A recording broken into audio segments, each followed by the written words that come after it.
morning, dear students. In last classes, we were discussed about the production concepts. Now, we are going to discussing on the types of short-run cost and long-run cost. Already you understood the short-run and long-run. In short-run, all inputs are constant one, and in long-run, all inputs can be changes one. Here, the 7 types of short-run cost. That is, first one, TFC, total fixed cost.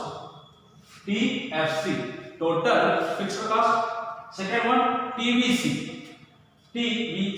total variable cost. Third one, TC, total cost. Fourth one, average fixed cost. Fifth one, average variable cost. Sixth one, SAC, short run average cost. Seventh one, SMC, short run marginal cost. Now we can understand the definitions and the formulas of these short run costs. First one, TFC. TFC, the cost that a firm incurs to employ these fixed inputs is called total fixed cost. Total fixed cost.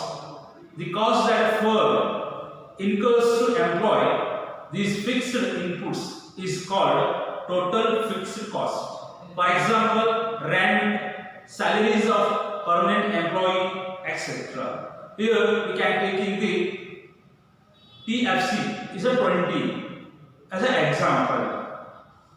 ಇಲ್ಲಿ ನೋಡಿ, ಅಲ್ಪಾವಧಿ ವೆಚ್ಚಗಳು ಮತ್ತು ದೀರ್ಘಾವಧಿ ವೆಚ್ಚಗಳನ್ನು ನಾವು ಅಧ್ಯಯನ ಮಾಡಬಹುದು. ಕಳೆದ ಕ್ಲಾಸಲ್ಲಿ ನೀವು ಉತ್ಪಾದನೆಯ ಒಂದು ಪರಿಕಲ್ಪನೆಗಳನ್ನು ಅಧ್ಯಯನ ಮಾಡಿದ್ರಿ.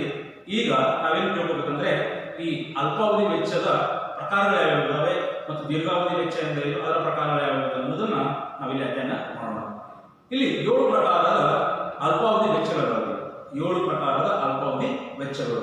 ಮೊದಲನೇದು TFC, ಕನ್ನಡದಲ್ಲಿ ಒಟ್ಟು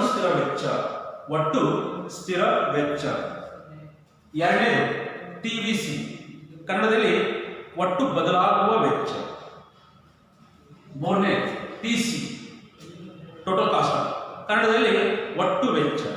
ನಾಲ್ಕನೇದು AFC, ಆವರೇಜ್ ಫಿಕ್ಸ್ಡ್ ಕಾಸ್ಟ್, ಕನ್ನಡದಲ್ಲಿ ಸರಾಸರಿ ಸ್ಥಿರ ವೆಚ್ಚ. ಐದನೇದು AVC, ಸರಾಸರಿ ಬದಲಾಗುವ ವೆಚ್ಚ. ಆರನೇದು SAC, short run average cost, ಕನ್ನಡದಲ್ಲಿ ಅಲ್ಪಾವಧಿ ಸರಾಸರಿ ವೆಚ್ಚ. ಏಳನೇದು SMC, short run marginal cost, ಕನ್ನಡದಲ್ಲಿ ಅಲ್ಪಾವಧಿ ಸೀಮಾಂತ ವೆಚ್ಚ. ಮೊದಲನೇದು ಒಟ್ಟು ಸ್ಥಿರ ವೆಚ್ಚ. ನೋಡಿ, ಮೊದಲನೇದೇನಿದೆ ಅಂದರೆ ಒಟ್ಟು ಸ್ಥಿರ ವೆಚ್ಚ. ಇಲ್ಲಿ ಒಂದು ಉದ್ಯಮಿ ಘಟಕವು ಉತ್ಪಾದನಾ ಚಟುವಟಿಕೆಯಲ್ಲಿ ಸ್ಥಿರ ಆದಾಯಗಳನ್ನು ಬಳಸಿಕೊಂಡದ್ದಕ್ಕಾಗಿ ಮಾಡುವ ಪಾವತಿಯನ್ನು ಒಟ್ಟು ಸ್ಥಿರ ವೆಚ್ಚ ಎಂದು ಕರೆಯುತ್ತೇವೆ. ಒಂದು ಉದ್ಯಮಿ ಘಟಕ ಈ ಸ್ಥಿರ ಆದಾಯಗಳನ್ನು ಉತ್ಪಾದನಾ ಚಟುವಟಿಕೆಯಲ್ಲಿ ಬಳಸಿಕೊಂಡದ್ದಕ್ಕಾಗಿ ಪಾವತಿಸುವ ಒಂದು ಮೊತ್ತವನ್ನು ಒಟ್ಟು ಸ್ಥಿರ ವೆಚ್ಚ ಎಂದು ಕರೆಯುತ್ತೇವೆ.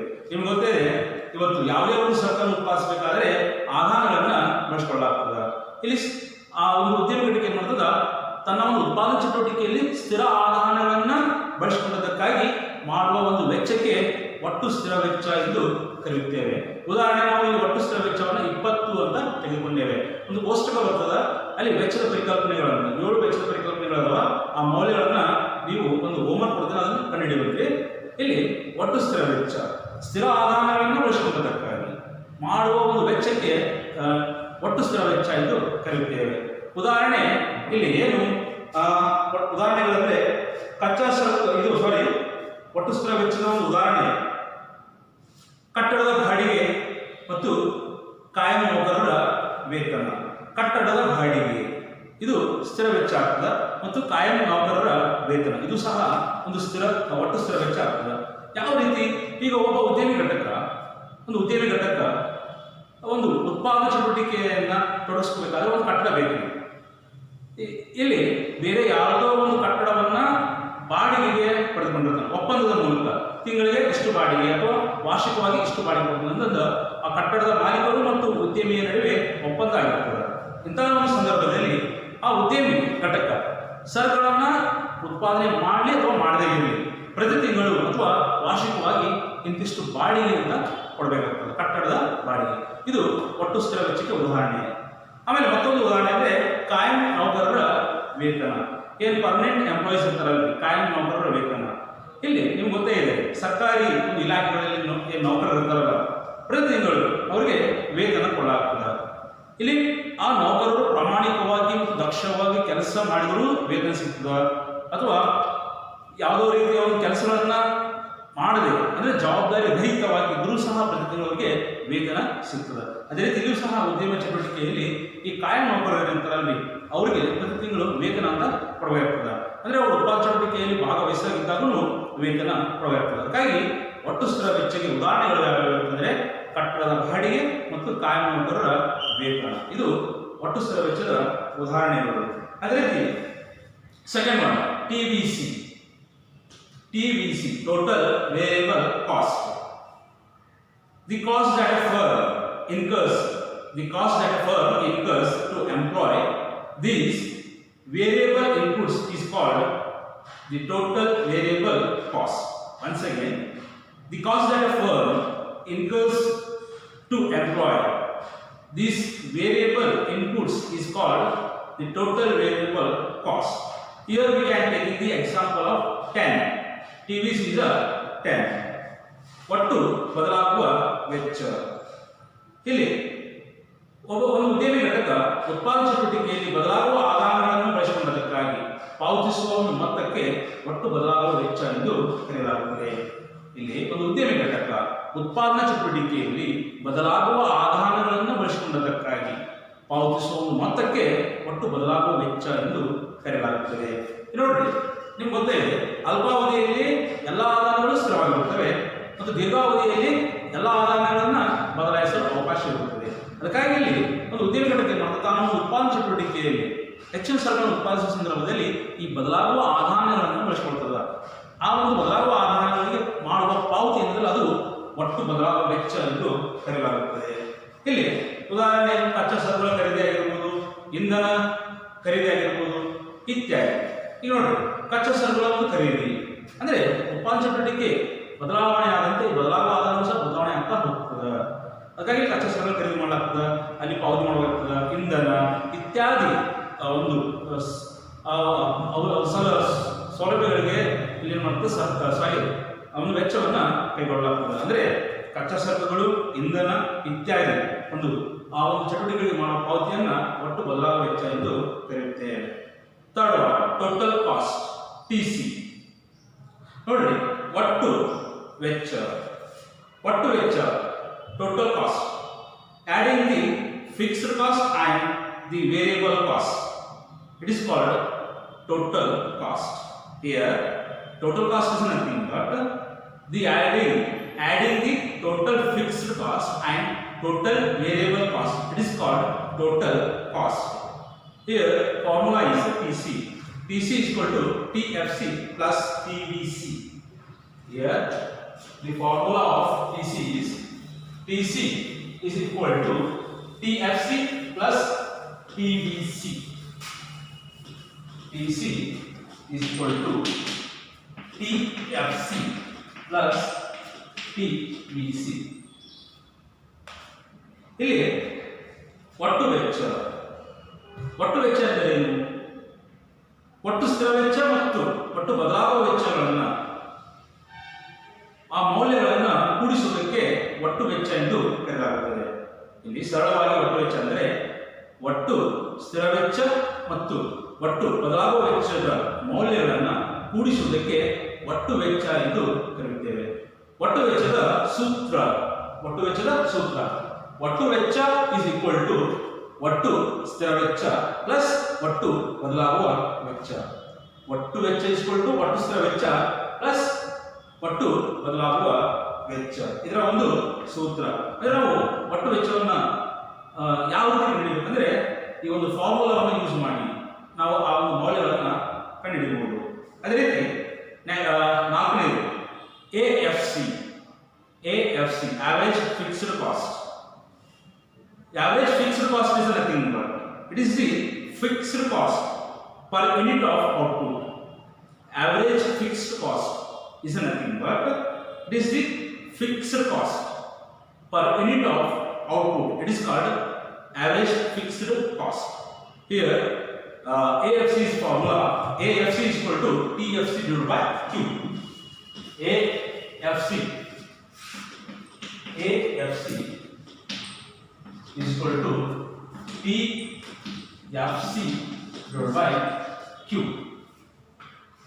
Here we can find out the values of ABC with the using of this formula. Average fixed cost is equal to total fixed cost divided by quantity. ಇಲ್ಲಿ ಸರಾಸರಿ ಸ್ಥಿರ ವೆಚ್ಚ ಉತ್ಪಾದಿಸಲ್ಪಟ್ಟ ಪ್ರತಿ ಘಟಕದ ಸ್ಥಿರ ವೆಚ್ಚವನ್ನು ಸರಾಸರಿ ಸ್ಥಿರ ವೆಚ್ಚ ಎಂದು ಕರೆಯುತ್ತೇವೆ. ಉತ್ಪಾದಿಸಲ್ಪಟ್ಟ ಪ್ರತಿ ಘಟಕದ ಸ್ಥಿರ ವೆಚ್ಚವನ್ನು ಸರಾಸರಿ ಸ್ಥಿರ ವೆಚ್ಚ ಎಂದು ಕರೆಯುತ್ತೇವೆ. ಉತ್ಪಾದಿಸಲ್ಪಟ್ಟ ಪ್ರತಿ ಘಟಕದ ಒಂದು ಸ್ಥಿರ ವೆಚ್ಚ ಎನ್ನುವುದು ಅದನ್ನು ಸರಾಸರಿ ಸ್ಥಿರ ವೆಚ್ಚ ಎಂದು ಕರೆಯಲಾಗುತ್ತದೆ. ಸೂತ್ರ ಸರಾಸರಿ ಸ್ಥಿರ ವೆಚ್ಚ ಇಸ್ಕೊಲ್ ಟು ಒಟ್ಟು ಸ್ಥಿರ ವೆಚ್ಚ ಡಿವೈಡ್ ಬೈ ಕ್ಯೂ ಅಂತ ಇದೆ. ಅಂದ್ರೆ ಇಲ್ಲಿ ಉತ್ಪನ್ನದ ಘಟಕಗಳ ಸಂಖ್ಯೆ, ಕ್ಯೂ ಅಂದ್ರೆ ಏನು? ಉತ್ಪನ್ನದ ಘಟಕಗಳ ಸಂಖ್ಯೆ. ಸರಾಸರಿ ಸ್ಥಿರ ವೆಚ್ಚ ಇಸ್ಕೊಲ್ ಟು ಒಟ್ಟು ಸ್ಥಿರ ವೆಚ್ಚ ಡಿವೈಡ್ ಬೈ ಉತ್ಪಾದಿಸಿದ ಘಟಕಗಳ ಸಂಖ್ಯೆ. ಈ ರೀತಿ ಈ ಸೂತ್ರವನ್ನು ಬಳಸಿಕೊಂಡು ನಾವು ನೋಡುವುದು ಈ ಸರಾಸರಿ ಸ್ಥಿರ ವೆಚ್ಚವನ್ನು ಕಂಡುಹಿಡಿಯಬಹುದು. ಇನ್ನು ನೆಕ್ಸ್ಟ್ ಐದನೇ ಒಂದು ಕಾಸ್ಟ್ ಯಾವುದು ಅಂದ್ರೆ ABC, average variable cost. It is a variable cost per unit of output. AFC is nothing but it is a variable cost per unit of output. It is called average variable cost. The formula is ABC is equal to TVC divided by Q. ABC is equal to TVC divided by Q. ABC is equal to TVC divided by Q. ಇಲ್ಲಿ ಸರಾಸರಿ ಬದಲಾಗುವ ವೆಚ್ಚ ಪ್ರತಿ ಉತ್ಪನ್ನದ ಘಟಕದ ಒಟ್ಟು ಬದಲಾಗುವ ವೆಚ್ಚವನ್ನು ಸರಾಸರಿ ಬದಲಾಗುವ ವೆಚ್ಚ ಎಂದು ಕರೆಯುತ್ತೇವೆ. ಪ್ರತಿ ಉತ್ಪನ್ನದ ಒಟ್ಟು ಬದಲಾಗುವ ವೆಚ್ಚವನ್ನು ಸರಾಸರಿ ಬದಲಾಗುವ ವೆಚ್ಚ ಎಂದು ಕರೆಯುತ್ತೇವೆ. ನೋಡಿ, ಉತ್ಪಾದನೆಯ ಘಟಕಗಳ ಸಂಖ್ಯೆ ಬದಲಾದಂತೆ ಅಲ್ಲಿ ಆ ಒಂದು ವೆಚ್ಚದಲ್ಲಿ ಸಹ ಏನಾಗ್ತದೆ, ಬದಲಾವಣೆ ಆಗ್ತಾ ಹೋಗ್ತದೆ. ಇಲ್ಲಿ ಏನಾಗ್ತದೆ, ಪ್ರತಿ ಉತ್ಪನ್ನದ ಅಂದ್ರೆ ಪ್ರತಿ ಘಟಕದ ಉತ್ಪನ್ನದ ಒಂದು ಒಟ್ಟು ಬದಲಾಗುವ ವೆಚ್ಚವನ್ನು ಸರಾಸರಿ ಬದಲಾಗುವ ವೆಚ್ಚ ಎಂದು ಕರೆಯುತ್ತೇವೆ. ಇದರ ಕಂಡುಹಿಡಿಯುವ ಸೂತ್ರ ಸರಾಸರಿ ಬದಲಾಗುವ ವೆಚ್ಚ ಈಕ್ವಲ್ ಟು ಒಟ್ಟು ಬದಲಾಗುವ ವೆಚ್ಚ ಡಿವೈಡ್ ಬೈ ಉತ್ಪಾದಿಸಿದ ಘಟಕಗಳ ಸಂಖ್ಯೆ. ಸರಾಸರಿ ಬದಲಾಗುವ ವೆಚ್ಚ ಈಕ್ವಲ್ ಟು ಒಟ್ಟು ಬದಲಾಗುವ ವೆಚ್ಚ ಡಿವೈಡ್ ಬೈ ಉತ್ಪಾದಿಸಿದ ಘಟಕಗಳ ಸಂಖ್ಯೆ. ಅದೇ ರೀತಿ next SAC, short run average cost. ಅಲ್ಪಾವಧಿ ಸರಾಸರಿ ವೆಚ್ಚ. SAC, short run average cost. It is nothing but the total cost per unit of output. Short run average cost is nothing but the total cost per unit of output. It is called short run average cost. Formula is SAC is equal to AFC plus ABC. Short run average cost is equal to AFC plus ABC. ಇಲ್ಲಿ ಅಲ್ಪಾವಧಿ ಸರಾಸರಿ ವೆಚ್ಚ ಅಂದರೆ ಸರಾಸರಿ ಸ್ಥಿರ ಮತ್ತು ಸರಾಸರಿ ಬದಲಾಗುವ ವೆಚ್ಚದ ಮೌಲ್ಯಗಳನ್ನು ಗುಣಿಸುವುದಕ್ಕೆ ಅಲ್ಪಾವಧಿ ಸರಾಸರಿ ವೆಚ್ಚ ಎಂದು ಕರೆಯುತ್ತೇವೆ. ಇಲ್ಲಿ ಅಲ್ಪಾವಧಿ ಸರಾಸರಿ ವೆಚ್ಚ ಅಂದರೆ ಅಲ್ಪಾವಧಿ ಸ್ಥಿರ ವೆಚ್ಚ ಮತ್ತು ಅಲ್ಪಾವಧಿ ಬದಲಾಗುವ ವೆಚ್ಚಗಳನ್ನು ಕೂಡಿಸುವುದಕ್ಕೆ ನಾವೀಗ ಅಲ್ಪಾವಧಿ ಸರಾಸರಿ ವೆಚ್ಚ ಎಂದು ಕರೆಯುತ್ತೇವೆ. ಇದರ ಸೂತ್ರ ಅಲ್ಪಾವಧಿ ಸರಾಸರಿ ವೆಚ್ಚದ ಸೂತ್ರ ಅಲ್ಪಾವಧಿ ಸರಾಸರಿ ವೆಚ್ಚ ಈಕ್ವಲ್ ಟು ಇಲ್ಲಿ ಸರಾಸರಿ ಸ್ಥಿರ ವೆಚ್ಚ ಪ್ಲಸ್ ಸರಾಸರಿ ಬದಲಾಗುವ ವೆಚ್ಚ. ಅಲ್ಪಾವಧಿ ಸರಾಸರಿ ವೆಚ್ಚದ ಸೂತ್ರ ಸರಾಸರಿ ಸ್ಥಿರ ವೆಚ್ಚ ಪ್ಲಸ್ ಸರಾಸರಿ ಬದಲಾಗುವ ವೆಚ್ಚ. ಮತ್ತೊಂದ್ಸರಿ ಹೇಳ್ಕೊಂಡ್ರಿ, ಅಲ್ಪಾವಧಿ ಸರಾಸರಿ ವೆಚ್ಚ ಎಂದರೆ ಸರಾಸರಿ ಸ್ಥಿರ ವೆಚ್ಚ ಮತ್ತು ಸರಾಸರಿ ಬದಲಾಗುವ ವೆಚ್ಚದ ಮೌಲ್ಯಗಳನ್ನು ಕೂಡಿಸುವುದಕ್ಕೆ ಅಲ್ಪಾವಧಿ ಸರಾಸರಿ ವೆಚ್ಚ ಎಂದು ಕರೆಯುತ್ತೇವೆ. ಇನ್ನು ಕೊನೆಯದಾಗಿ ಏಳನೇದು SMC, short term marginal cost, ಅಲ್ಪಾವಧಿ ಸೀಮಾಂತ ವೆಚ್ಚ. SMC is nothing but it is defined as the change in total cost per unit of change in output. Once again, SMC is nothing but it is defined as the change in total cost per unit of change in output. It is called short-term marginal cost. The formula of short-term marginal cost is equal to delta TC divided by delta Q. Here, the SMC formula is formula is delta TC divided by delta Q. SMC means short-term marginal cost is equal to delta. Here we can using this symbol delta. It is a changes in total cost divided by changes in quantity. ಇಲ್ಲಿ ಅಲ್ಪಾವಧಿ ಸೀಮಾಂತ ವೆಚ್ಚ ಎಂದರೆ ಉತ್ಪನ್ನದ ಪ್ರತಿ ಘಟಕದ ಬದಲಾವಣೆಯಿಂದ ಒಟ್ಟು ವೆಚ್ಚದಲ್ಲಾಗುವ ಬದಲಾವಣೆಯನ್ನು ಅಲ್ಪಾವಧಿ ಸೀಮಾಂತ ವೆಚ್ಚ ಎಂದು ಕರೆಯುತ್ತೇವೆ. ಉತ್ಪನ್ನದ ಪ್ರತಿ ಘಟಕದ ಬದಲಾವಣೆಯಿಂದ ಒಟ್ಟು ವೆಚ್ಚದಲ್ಲಾಗುವ ಬದಲಾವಣೆಯನ್ನು ಅಲ್ಪಾವಧಿ ಸೀಮಾಂತ ವೆಚ್ಚ ಎಂದು ಕರೆಯುತ್ತೇವೆ. ಅಲ್ಪಾವಧಿ ಸೀಮಾಂತ ವೆಚ್ಚದ ಸೂತ್ರ ಅಲ್ಪಾವಧಿ ಸೀಮಾಂತ ವೆಚ್ಚ ಇಸ್ಕೊಲ್ ಟು ಒಟ್ಟು ವೆಚ್ಚದಲ್ಲಿನ ಬದಲಾವಣೆ ಡಿವೈಡೆಡ್ ಬೈ ಒಟ್ಟು ಉತ್ಪನ್ನದ ಘಟಕದಲ್ಲಿನ ಬದಲಾವಣೆ.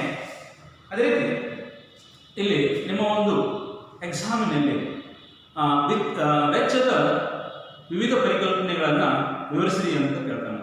ಇಲ್ಲಿ 7 ಪ್ರಕಾರದ ಅಲ್ಪಾವಧಿ ವೆಚ್ಚಗಳಿವೆ. ಆ 7 ಪ್ರಕಾರದ ಅಲ್ಪಾವಧಿ ವೆಚ್ಚದ ಅರ್ಥ ಮತ್ತು ಸೂತ್ರವನ್ನು ತಿಳ್ಕೊಂಡೇವೆ. ಇನ್ನು ನಿಮಗೊಂದು ಹೋಮ್ವರ್ಕ್ ಕೊಡ್ತೀನಿ. ಏನಂತಂದರೆ ಇಲ್ಲಿ 7 ವೆಚ್ಚದ ಒಂದು ಕೋಷ್ಟಕವನ್ನು ಕೊಡಲಾಗಿದೆ. ಆ ಮೌಲ್ಯಗಳನ್ನು ನೀವು ಕಂಡುಹಿಡಿಯಬೇಕು. ಆಮೇಲೆ ನೆಕ್ಸ್ಟ್ ಕ್ಲಾಸ್ನಲ್ಲಿ ನಾವು ದೀರ್ಘಾವಧಿ ವೆಚ್ಚ ಎಂದರೇನು ಮತ್ತು ಅವು ಯಾವ್ಯಾವು ಮತ್ತು ದೀರ್ಘಾವಧಿ ವೆಚ್ಚದ ರೇಖೆಯ ಆಕಾರಗಳು ಅಂತ ಬರ್ತದೆ. ಅದನ್ನು ಮುಂದಿನ ತರಗತಿಯಲ್ಲಿ ಅಧ್ಯಯನ ಮಾಡೋಣ. ಮತ್ತು ನಿಮ್ಗೆ ಏನಾದರೂ ಡೌಟ್ಸ್ಗಳಿದ್ದರೆ ಡೈರೆಕ್ಟಾಗಿ ನನಗೆ ಕಾಂಟ್ಯಾಕ್ಟ್ ಮಾಡಿ ನಿಮ್ಮ ಒಂದು ಡೌಟ್ಸ್ಗಳನ್ನು ಕ್ಲಿಯರ್ ಮಾಡ್ಕೋಬೇಕು. ಧನ್ಯವಾದಗಳು.